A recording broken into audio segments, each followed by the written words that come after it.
de habernos esperado. Buenas tardes, señora Acosta, a sus órdenes. Vamos a empezar por el principio, doctor. A la exfiscal se le acusa de no haber reaccionado a tiempo, no haber actuado de manera diligente al inicio de las investigaciones al expresidente Pedro Castillo. Ella abre la investigación y luego la suspende. ¿Esto estuvo bien, estuvo mal, estuvo acorde a la legislación, tomando en cuenta que se trata de, en ese momento, el presidente de la República? La entonces fiscal de la Nación, Zoraida Ábalos, tomó una decisión en el marco de sus posibilidades legales. No actuó ilegalmente ni en forma arbitraria. Es más, en el contexto de las respuestas que han dado los fiscales de la Nación a presuntos delitos perpetrados por altos funcionarios públicos, incluyendo presidentes de la República, respecto de sus predecesores y predecesoras, esa decisión fue una decisión que representó un avance. Es decir, entendió que había mérito para abrir una investigación, pero tenía en su interpretación el famoso artículo 117 de la Constitución, que constituía un obstáculo normativo que le impedía avanzar. Sus predecesores y predecesoras, alguna de ellas sentada en el Congreso de la República, la señora Gladys Echaíz, no hicieron siquiera eso. O sea, frente a presuntos delitos cometidos por el señor García, se quedaron en silencio. Por tanto, creo que el Congreso tendría que tener un poquito de coherencia en sus acciones. Entonces, digamos que se trata de un tema de cómo se interpreta la norma y esto es a libre albedrío del fiscal de turno, porque después entra el señor Pablo Sánchez y él sí decide reabrir la investigación.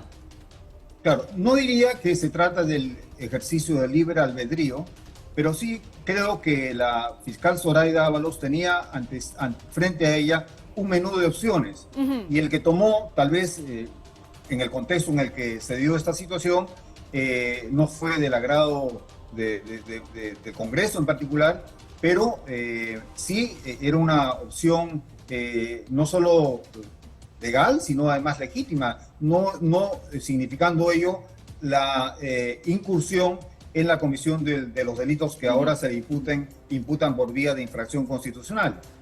Claro, ahora ella se enfrenta ante esta situación. Entiendo que usted considera que esto que ha hecho la comisión es un exceso. Es un acto de venganza política, ¿no? Y parece ser que los señores integrantes de esta comisión no acaban de entender el contexto en el cual se encuentran. La mayor parte del país rechaza al Congreso de la República. El Congreso ha perdido toda legitimidad moral y política. Por tanto, no es el momento de venganzas políticas. Si quieren hacer algo por el país, debieran retomar, por ejemplo, la agenda de Celia Cruz, de la reforma integral del sistema de justicia, fortalecer las instituciones de la justicia y no presentarnos su pequeña agenda de venganzas personales y partidarias que en nada contribuyen al fortalecimiento del Estado de Derecho y menos al fortalecimiento de la democracia en el Perú. Claro, porque si el problema para los congresistas era que efectivamente la fiscal en ese momento tenía demasiadas opciones y no les gustó la que tomó, hay que hacer las correcciones allí, justamente en ese menú de opciones, ¿no? Ajustar el artículo de la Constitución que quizás es considerado problemático. Exactamente, y a ese respecto nunca hicieron nada, hasta el día de hoy. Pero el Ministerio Público, en cambio, como institución sí lo hizo.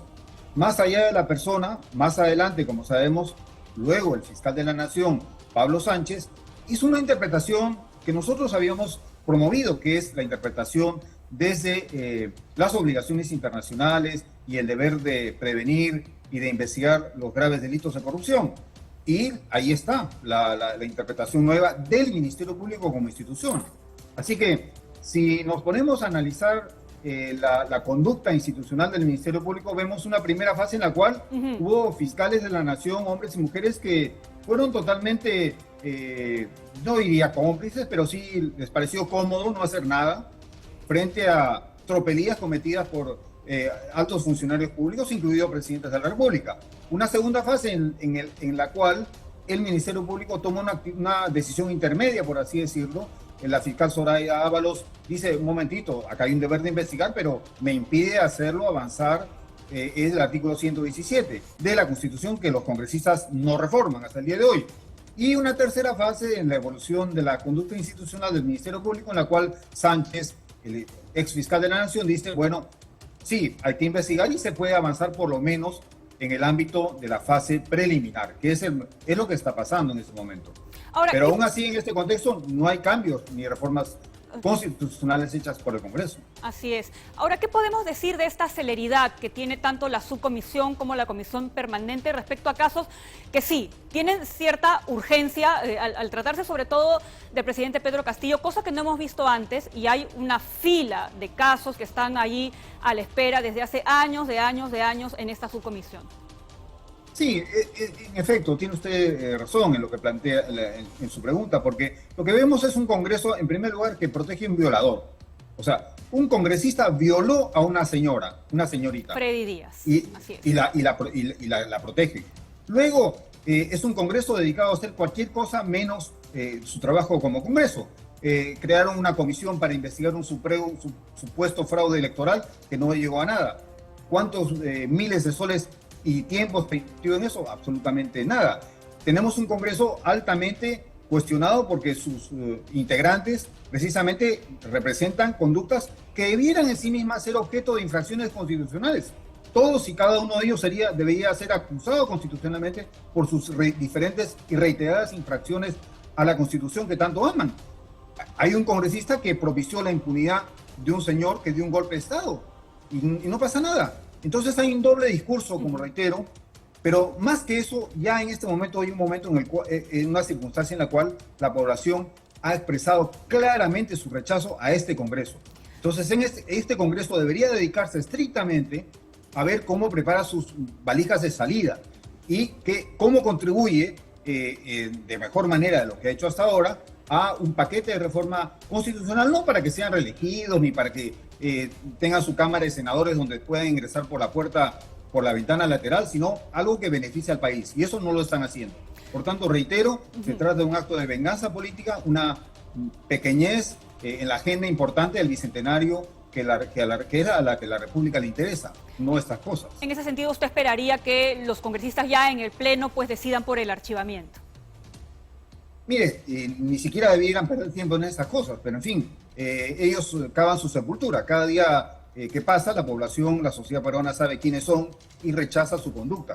Esto finalmente, aún cuando fuese aprobado en el Congreso, me refiero a esta acusación por infracción constitucional, no podría sostenerse frente a un test de convencionalidad. Me imagino que la ex fiscal Zoraida Ábalos pueda presentar una petición ante el Sistema Interamericano de Derechos Humanos y claramente se condenaría al Estado por violaciones gravísimas del debido proceso.